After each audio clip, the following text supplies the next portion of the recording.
I still remember the sound of the little brass bell above the diner door. It rang every morning at exactly 7:15. For nearly 3 years, the same elderly gentleman walked in wearing a neatly pressed navy cardigan, polished brown loafers, and a faded veteran's cap that looked older than some of the waitresses working there. He always chose booth 7 by the window, where the morning sun warmed the tabletop before the coffee ever arrived. Most people saw an old man eating breakfast alone.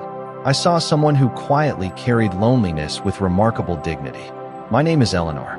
I'm 71 years old, and after losing my husband, I picked up a part-time job at Maple Grove Diner outside Columbus, Ohio. It wasn't glamorous, but it gave me something far more valuable than a paycheck. It gave me purpose. Every morning before he even sat down, I'd pour a fresh cup of black coffee and place 2 packets of sweetener beside his mug. He never had to ask, "Morning, Miss Eleanor," he'd say with the same gentle smile. "And good morning to you, Mr. Whitmore." That tiny exchange became part of our lives. He always ordered the same breakfast: 2 scrambled eggs, whole wheat toast, crispy bacon, and fresh orange slices instead of hash browns. Before leaving, he'd carefully fold his paper napkin, thank every employee he passed, and leave a modest tip that was always accompanied by a handwritten note. Kindness matters. Have a peaceful day. Thank you for seeing me. Those little notes stayed tucked inside my apron pocket longer than they probably should have. The younger servers teased me. "You've got yourself a regular admirer, Eleanor." I'd laugh and shake my head. "No," I'd tell them. "He's just a lonely gentleman who still remembers his manners." What none of us knew was that someone else had been watching those quiet mornings. Someone who believed simple kindness always came with a hidden price. Everything changed on a rainy Tuesday. The diner door swung open harder than usual. A sharply dressed man in his 40s walked straight toward booth 7 without greeting anyone. He looked at me, then at his father. A slow, mocking smile spread across his face. And before the entire breakfast crowd, he said words that would change all of our lives. The man couldn't have been more than 45. His charcoal suit looked expensive. His watch probably cost more than my old Buick. Everything about him spoke of success, except the expression on his face when he looked at his father. There wasn't warmth. There wasn't concern. Only irritation. "So," he said loudly enough for nearby tables to hear, "this is where you've been wasting your mornings." The chatter inside the diner faded. Mr. Whitmore slowly folded his newspaper and looked up. "Good morning, Daniel." Daniel didn't answer the greeting. Instead, his eyes settled on me. "You must be the waitress." I smiled politely, the way years in customer service had taught me. "I'm Eleanor. Can I get you some coffee?" He let out a short laugh. "No, thank you. I don't encourage people who take advantage of lonely old men." The words landed like a cold draft through the room. For a second, I wondered if I'd heard him correctly. "I beg your pardon. My father tips you every day, doesn't he?" he continued. "You probably know exactly how to make him feel special." Several customers lowered their forks. One of the younger servers glanced toward me, unsure whether to step in. I kept my voice steady. "Your father is a valued guest, sir. That's all." Daniel gave a sarcastic smile. "Sure, I've seen this before. A little extra attention, a few smiles. Make an old man feel important, and he'll keep coming back." Mr. Whitmore finally spoke. "That's enough." His voice wasn't loud, but it carried a quiet authority I'd never heard before. Daniel barely acknowledged him. "Dad, you don't have to pretend. She's doing her job." "No," Mr. Whitmore replied calmly. "She's doing something far rarer than that." Daniel rolled his eyes. "I've been trying to get you to spend mornings with your own family, but instead you're here making strangers part of your routine." The sentence hung in the air. Family. It sounded noble, but something about the way Mr. Whitmore lowered his eyes told a different story. People who are loved don't usually eat breakfast alone 7 days a week. I had learned that much after losing my own husband. Loneliness has habits. It parks in the same booth, orders the same meal, and pretends everything is fine. Trying to ease the tension, I quietly refilled Mr. Whitmore's coffee. My hand had barely touched the mug when Daniel spoke again. "Don't bother," he said sharply. "He won't be coming back after today." For the first time since I'd known him, I saw hesitation cross Mr. Whitmore's face. Not fear, not anger, disappointment, as though the words hurt because he had expected better from his own son. At that moment, I thought I was witnessing an uncomfortable family disagreement. I had no idea I was standing in the middle of a story that had begun years before either of us ever met. Daniel reached for the check lying beside his father's plate before I could pick it up. He glanced at the total, pulled a credit card from his wallet, and slipped it inside the billfold. "There," he said. "Now you don't have to waste your retirement money trying to impress people." Mr. Whitmore looked at the billfold but didn't touch it. "I was planning to pay for my own breakfast." Daniel sighed as if speaking to a stubborn child. "Dad, we've been over this. You don't need to carry cash anymore." Something in that sentence caught my attention. Not because of what he said, because of how he said it. It wasn't concern. It was control. Over the past 3 years, Mr. Whitmore had always paid in cash.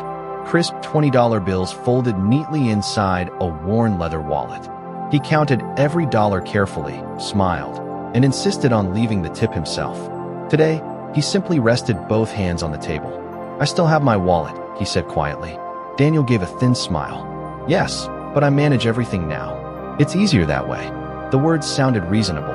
Many adult children help aging parents with finances. But Mr. Whitmore didn't look confused. He didn't seem forgetful. If anything, he seemed unusually alert. His eyes followed every movement Daniel made, yet he offered no argument. That silence felt heavier than the conversation itself. I picked up the coffee pot and moved to another table, giving them the privacy they deserved. Still, in a small diner, voices have a way of carrying. "I've already spoken with your attorney," Daniel said. "I know," Mr. Whitmore answered. "And we're meeting again on Thursday." "I know. We'll finish everything then." There was a long pause. Finally, Mr. Whitmore spoke so softly I almost missed it. "Will we?" Daniel looked around, noticing several customers had gone unusually quiet. His confident smile returned. "Of course." Then he stood, buttoned his suit jacket, and leaned closer to his father. "You've always said family comes first." He placed a firm hand on the old man's shoulder. "So trust your family." With that, he walked toward the exit without another glance in my direction. The bell above the door rang once. Then the diner became strangely still. Mr. Whitmore remained seated, staring through the window at the steady Ohio rain. His breakfast had gone cold. After a minute, I approached with a fresh cup of coffee. "You don't have to answer," I said gently. "But are you all right?" He looked at me for a long moment before offering the same kind smile I had seen every morning for years. "I'm fine, Eleanor." Then his smile faded just enough to reveal the truth behind it. "I've simply waited too long to see people for who they really are." I didn't know exactly what he meant, but for the first time, I realized this wasn't a disagreement about breakfast. It was the quiet beginning of a battle over something far more valuable than money. Mr. Whitmore stayed longer than usual that morning. The breakfast crowd gradually disappeared, replaced by the quiet rhythm of late-morning regulars and the soft clatter of dishes from the kitchen. I wiped nearby tables, giving him space, but every few minutes I'd glance toward booth 7. He hadn't touched the fresh coffee. That alone told me something was wrong. Normally, he'd finish every drop before asking about my grandchildren or commenting on the weather. Today, his eyes remained fixed on the rain sliding down the window. Finally, he reached into the inside pocket of his cardigan. Instead of his familiar leather wallet, he pulled out a neatly folded envelope. His fingers rested on it for several seconds before slipping it back without opening it. It wasn't fear I saw. It was hesitation. The kind that comes when someone knows a difficult decision can no longer be postponed. As I refilled the sugar station, our cook, Martha, leaned over the counter. "Everything okay with your gentleman?" she whispered. "I don't think so. You know that son of his?" I shook my head. "First time I've ever seen him." Martha frowned. "Didn't act much like a son." Her words stayed with me. Over the next week, Mr. Whitmore continued coming every morning, but something had changed. Daniel appeared twice more. Never for breakfast. Never to sit with his father. He always arrived just before Mr. Whitmore finished eating, spoke in a calm, controlled voice, then hurried him out the door. There were no loud arguments. No raised voices. Just constant correction. "Dad, you already answered that. Remember what we talked about? You don't need to worry about those papers." The words sounded caring on the surface, but the tone behind them felt different. Little by little, I noticed Mr. Whitmore speaking less whenever his son was nearby. One Thursday, Daniel arrived carrying a black leather portfolio. He slid several documents across the table. "I've marked where you need to sign." Mr. Whitmore adjusted his reading glasses. Instead of reaching for the pen, he quietly began reading every page. Daniel checked his watch. "Dad, we've already reviewed all this. I'd like to read it again. It hasn't changed." Mr. Whitmore looked up with surprising calm. Then waiting 5 more minutes shouldn't matter. For the first time, Daniel's smile disappeared. Only for a second, but it was enough. Enough to reveal the impatience hidden beneath his polished manners. As I carried a fresh pie to another table, I caught Mr. Whitmore's eyes. He didn't ask for help. He didn't say a word. Yet there was something unmistakable in his expression. It was the look of someone quietly hoping that at least one person in the room was paying attention. And without fully understanding why, I realized I was. The following Monday, Mr. Whitmore arrived 10 minutes earlier than usual. The morning sun had barely climbed above the rooftops when I unlocked the front door. He was already standing outside, hands tucked inside his cardigan pockets, watching the empty parking lot as if he had nowhere else he wanted to be. "You're early today," I said with a smile. "So are you," he answered, returning one of his own. For the first time in weeks, the heaviness in his face seemed to lift. I poured his coffee before he even sat down. "Still 2 sweeteners?" He nodded. "Some habits are worth keeping." I laughed softly. "So I've noticed." There were only 2 other customers in the diner, leaving the room unusually quiet. Without the rush of breakfast orders, conversation came naturally. "You've worked here a long time?" he asked. "Almost 6 years. And before that, I was a school librarian." His eyebrows lifted. "I knew it." "You did. You listen before you speak." I smiled. "My husband used to say I talk too much." He chuckled, the kind of genuine laugh I hadn't heard from him in a while. I imagine he was wrong. For a few moments, we spoke about ordinary things: old books, Ohio winters, grandchildren, and how every small town seems to have one diner where everybody eventually knows everybody else's story. Then his expression softened. My wife loved places like this. I had heard him mention her only once before. What was she like? He looked toward the window, smiling at a memory instead of the rain. She believed kindness should never be rushed. She always said you could learn more about a person by watching how they treated a waitress than by listening to a speech. His words settled quietly between us. "I think she would have liked you, Eleanor." The compliment caught me off guard. "Thank you." He stirred his coffee without drinking it. After she passed, this diner became the only place that still felt normal. I understood exactly what he meant. After my husband died, I had spent months driving around town because going home to an empty house felt harder than burning gasoline. Grief has strange ways of filling time. "You've been very kind to me," he continued. "More than you probably realize. I've only served you breakfast." "No," he said gently. "You've reminded me what respect feels like." Before I could respond, the bell above the door rang. I looked up instinctively. Daniel had returned. But this time, he wasn't alone. A neatly dressed woman carrying a leather briefcase stepped in behind him, and the moment Mr. Whitmore saw her, the warmth disappeared from his face. He whispered only 4 words. "So he brought her." The woman looked to be in her early 50s. Her gray blazer was perfectly pressed, her leather briefcase tucked neatly under one arm, and every step she took carried the quiet confidence of someone accustomed to boardrooms and legal documents. Daniel held the door for her. "This won't take long," he said, almost as if he were reassuring himself. Mr. Whitmore didn't answer. He simply folded his napkin with slow, careful movements and placed it beside his untouched coffee. The woman offered a polite smile. "Good morning, Mr. Whitmore." He nodded once. "Ms. Reynolds." So they already knew each other. I walked over with my usual smile. "Can I bring either of you some coffee?" "No, thank you," the woman replied kindly. Daniel answered before she could say anything else. "We're here on business." There was something about the way he emphasized those last 2 words that made the entire booth feel less like a family breakfast and more like a meeting neither side wanted to attend. I stepped away, but the diner wasn't large. Fragments of their conversation drifted across the room. Just a few signatures. Exactly what Mom wanted. Simplifies everything. Mr. Whitmore remained quiet. He wasn't reading the papers anymore. He was reading their faces. After several minutes, Ms. Reynolds opened the briefcase and carefully removed a thick folder. She slid it across the table. "I've highlighted the sections we discussed." Daniel immediately placed a pen beside it. "Dad, if we finish this today, you won't have to worry about any of it again." Again, That word lingered in my mind. People trying to help usually explain. People trying to persuade often repeat. Mr. Whitmore adjusted his glasses and began reading from the first page. Not skimming. Reading. Line by line. Daniel's knee bounced beneath the table. He checked his phone, his watch, the front window, anywhere except the document his father was studying. Finally, he forced a smile. "Dad, we've already gone over all of this with your financial advisor." Without looking up, Mr. Whitmore asked quietly, "Did we?" Daniel hesitated. "For the most part. That's not what I asked." Silence settled over the booth. Even Ms. Reynolds looked uncomfortable. She cleared her throat before speaking. "Mr. Whitmore, you should never feel rushed. If you'd like more time, that's entirely your decision." Daniel turned toward her, surprised. "We've already scheduled everything." She met his eyes calmly.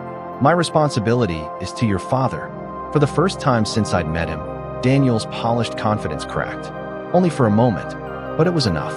Enough for me to realize that someone else in the room had started noticing the same things I had.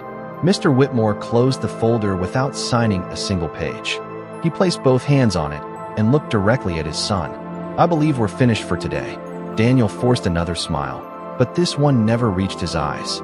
As he gathered the papers, a single folded envelope slipped from the folder and landed beside the booth.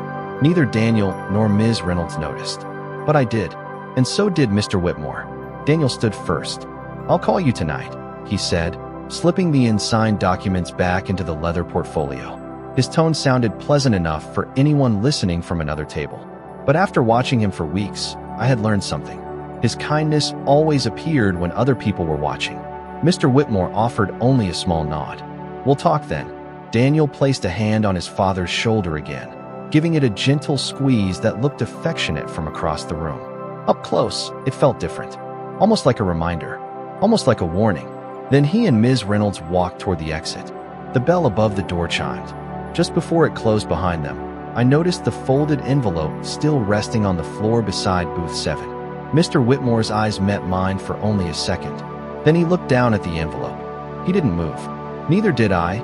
Years of working with people had taught me an important lesson. Sometimes helping means waiting until someone asks.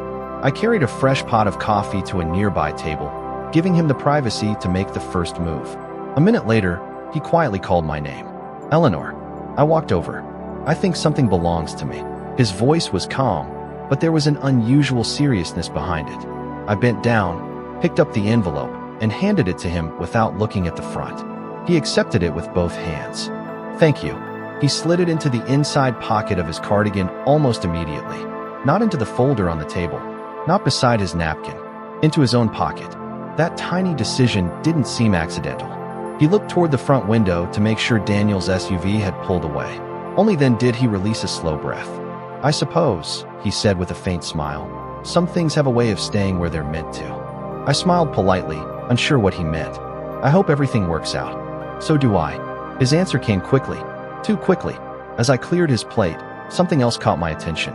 The folder Daniel had hurriedly packed away had left behind a single yellow sticky note on the table. Just one. It wasn't attached to anything anymore. Only 3 handwritten words remained visible before I instinctively looked away. "Final revision only." I wasn't trying to read private papers, but those 3 words stayed with me all afternoon. Final revision only. If everything had already been explained, why was there still a final revision? That evening, as I locked the diner and stepped into the cool Ohio air, I couldn't shake the feeling that Mr. Whitmore wasn't protecting his money. He was protecting the truth. And for the first time, I began to wonder whether the quiet old gentleman in booth 7 had been one step ahead of everyone all along. The next morning, Mr. Whitmore arrived carrying something I'd never seen before. A slim brown leather briefcase. It wasn't new. The corners were worn, the handle polished smooth from years of use. Whatever was inside, he held it himself instead of letting anyone else carry it. "Morning, Eleanor." "Good morning, Mr. Whitmore." He smiled, but there was a quiet determination behind it. The kind of look people wear after making a difficult decision during a sleepless night. I poured his coffee. "Same breakfast, please." As I walked away, I noticed him unlock the briefcase with a tiny brass key attached to his keychain. He removed a single notebook, no larger than a family Bible, and began reading. Not financial statements. Handwritten pages. Every so often he'd underline something with a fountain pen, close the notebook for a moment, then stare out the window as though replaying old memories. Around 8 o'clock, the diner became busier. Construction workers filled one side of the room. A retired couple settled into the corner booth. The ordinary rhythm of breakfast returned. Then the front door opened. Daniel. He wasn't expecting the briefcase. I could tell by the brief pause in his stride. "Dad," he said, forcing an easy smile. "What's all this?" "My belongings. You didn't need to bring those." "I thought perhaps I did." Daniel pulled out the chair across from him. His voice remained pleasant. "I've already organized everything at the house." "I know. So there's really no reason to dig through old paperwork." Mr. Whitmore calmly closed the notebook. "Some papers aren't old." Daniel leaned forward.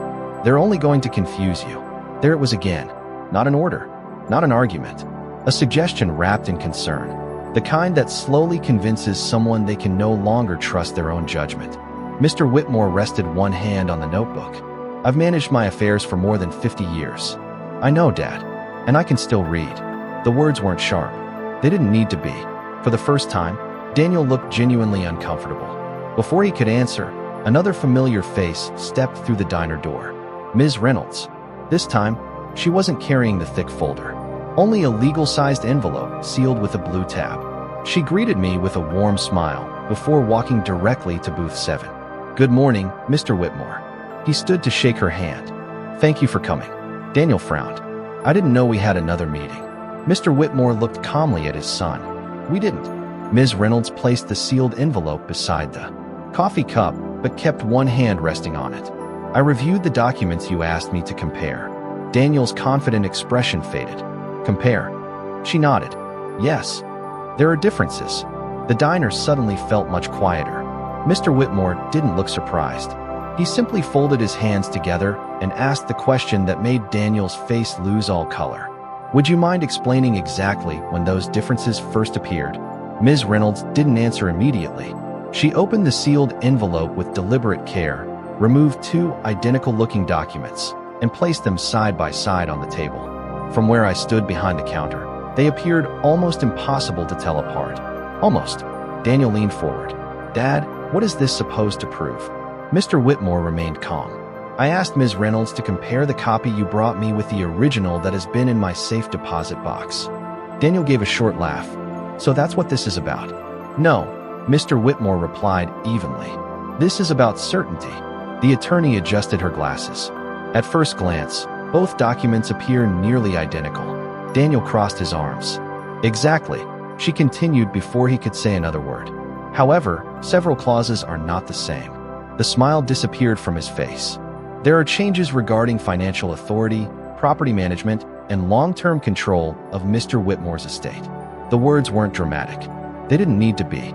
Even the customers closest to booth 7 had stopped talking. Daniel quickly recovered.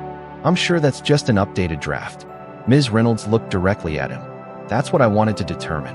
She pointed to one paragraph. "This version grants someone immediate authority over several major decisions should Mr. Whitmore be declared incapable of managing his affairs." Daniel answered without hesitation. "That's standard planning." "It can be," she agreed, "but only when the client knowingly approves every revision." A quiet silence followed. Mr. Whitmore folded his hands. "I don't remember approving that language." Daniel exhaled slowly. "Dad, we've had this conversation. Your memory isn't perfect."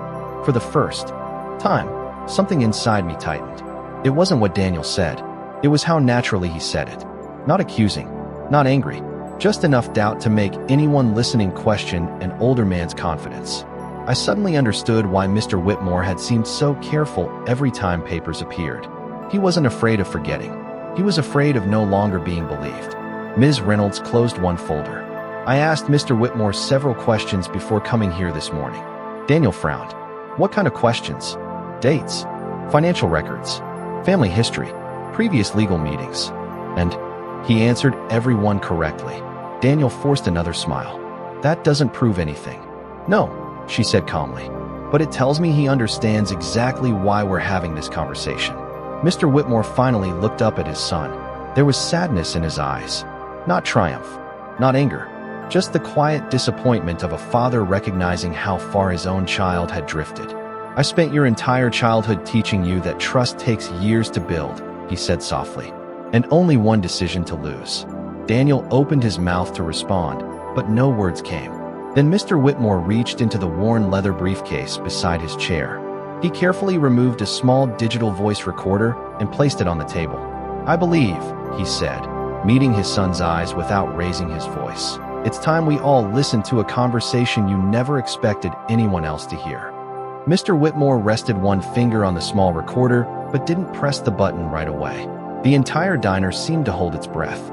Even Martha stopped wiping the counter. Daniel let out an uneasy laugh. "Dad, what is this? Some kind of misunderstanding?" "No," Mr. Whitmore answered quietly. "It's a conversation. A conversation proves nothing. Perhaps." He looked toward Ms. Reynolds. "Would you mind?" She nodded once. "If everyone present understands that this recording is being shared voluntarily by Mr. Whitmore, then yes." He pressed the play button. At first, there was only the faint hum of an air conditioner. Then voices. Daniel's voice came first. "He signs whatever I put in front of him now." A second voice responded. I recognized it as someone I had never met. "Are you certain?" Daniel laughed. "He still thinks he's in charge. As long as I keep saying it's just another update, he barely questions it." My stomach tightened. The recording continued. "We only need him to believe everything is routine. Once the paperwork is finished, there won't be much he can change." Silence filled the diner. No one reached for a coffee cup. No one spoke. The recording ended with Daniel saying something that sounded far colder than anything he had ever said inside the diner. "People don't notice control when it's wrapped in concern." Click. The recorder fell silent. Daniel's face had lost every trace of confidence. That's out of context." Mr. Whitmore didn't argue. Then explained the context. "I was under pressure." "From whom?" Daniel searched for an answer, but found none.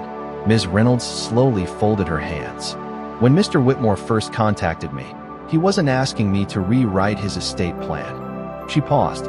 "He asked me one simple question." Daniel looked at her. "How can I be certain the people speaking for me are actually protecting me?" She glanced at the two versions of the documents. That question led us to compare every page. Mr. Whitmore turned toward his son. "I didn't begin investigating because I stopped trusting myself." His voice remained calm. "I began investigating because I stopped recognizing you." Those words seemed to hurt Daniel more than the recording itself. His shoulders dropped. For the first time, he looked less like an accomplished businessman and more like a little boy who had been caught disappointing his father. He whispered, "I was only trying to make things easier." Mr. Whitmore nodded slowly. "I believe you started with that intention." He looked down at the recorder before meeting his son's eyes again. "But somewhere along the way, making things easier for yourself became more important than respecting my right to choose." No one in the diner celebrated. There was no shouting, no dramatic confrontation, only the heavy silence that settles over a family when the truth finally has nowhere left to hide. Then Ms. Reynolds reached into her briefcase once more. "This isn't the only reason I came today," she said. "What Mr. Whitmore asked me to prepare after hearing that recording changes everything." Ms. Reynolds placed one final document on the table. Unlike the others, it wasn't covered with sticky notes or handwritten edits. It was clean, neatly prepared, and already signed in one place. She gently turned it toward Mr. Whitmore. "This reflects your current wishes," she said. "Nothing becomes effective until you decide." Daniel stared at the signature line. "Dad, what is that?" Mr. Whitmore didn't answer immediately. Instead, he looked around the diner. At booth 3 sat the retired couple who came every Tuesday. Near the counter, a young mother was helping her little boy finish a pancake. Martha quietly polished coffee mugs behind the register. Life had continued while his family quietly drifted apart. Finally, he spoke. "For months, I kept asking myself the wrong question." Daniel swallowed. "What do you mean?" "I kept asking whether I could trust my memory." He paused. "The better question was whether I could trust the people making me doubt it." No one said a word. Mr. Whitmore picked up the pen. With steady hands, he signed the document. The movement wasn't dramatic. It was peaceful, certain. Daniel took one step forward. "You've changed the estate plan. I've updated it." "Dad, you can't make a decision like this because of one conversation." Mr. Whitmore met his son's eyes. This decision wasn't made because of one conversation. It was made because of 100 small ones. He looked down at his folded hands. Every time you answered for me. Every time you rushed me. Every time you told me I didn't need to read. And every time you confused obedience with love. Daniel's face fell. I never wanted to hurt you. I know. Those 2 words carried no bitterness. Only sadness. You stopped seeing me as your father. Mr. Whitmore's voice remained calm. You began seeing me as a problem that needed managing. The silence that followed felt heavier than any argument. Ms. Reynolds carefully collected the earlier drafts and placed them back into her briefcase. The previous documents are no longer relevant, she said professionally.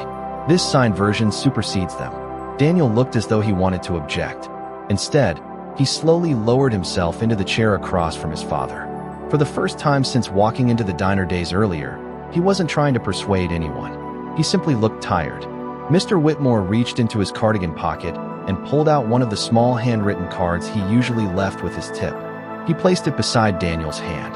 I wrote this last night. Daniel unfolded it. Only one sentence was written inside. Respect cannot be inherited. It must be practiced every day. His eyes remained fixed on the card. When he finally looked up, his father had already stood. He thanked Ms. Reynolds for her help. Then he turned toward me.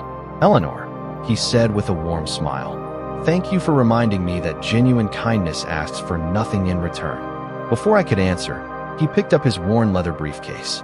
And for the first time in a long while, he walked out of the diner not like a man carrying a burden, but like someone who had finally set it down. 3 months passed. Autumn arrived quietly in our little corner of Ohio, painting the maple trees outside the diner in shades of gold and crimson. The morning air carried a crisp chill, and the brass bell above the front door still rang faithfully every time another regular stepped inside.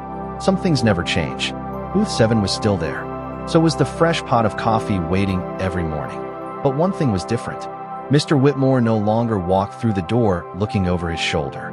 He walked in with the easy smile of a man who had reclaimed something far more valuable than money. His peace. Morning, Eleanor. Morning, Mr. Whitmore. He still ordered 2 scrambled eggs, whole wheat toast, crispy bacon, and orange slices. He still folded his napkin before leaving. And every Friday, he still tucked one handwritten note beneath the coffee cup. Only now, the messages felt different. Never confuse silence with surrender. The truth arrives when it's ready. Kindness is strongest when it expects nothing. One quiet morning, I finally asked the question I'd been carrying for weeks. How's Daniel? Mr. Whitmore looked out the window before answering. We're talking. I nodded. I'm glad. It isn't easy. I didn't think it would be. He smiled softly. But it's honest. That was enough. He didn't tell me every detail, and I never asked. Some family wounds don't heal because someone wins. They heal because someone finally tells the truth. A few minutes later, Daniel walked through the diner door. For a brief second, the entire room seemed to pause. He wasn't wearing an expensive suit this time. Just blue jeans, a flannel shirt, and the uncertain expression of a man learning that rebuilding trust takes far longer than losing it. He walked directly to booth 7.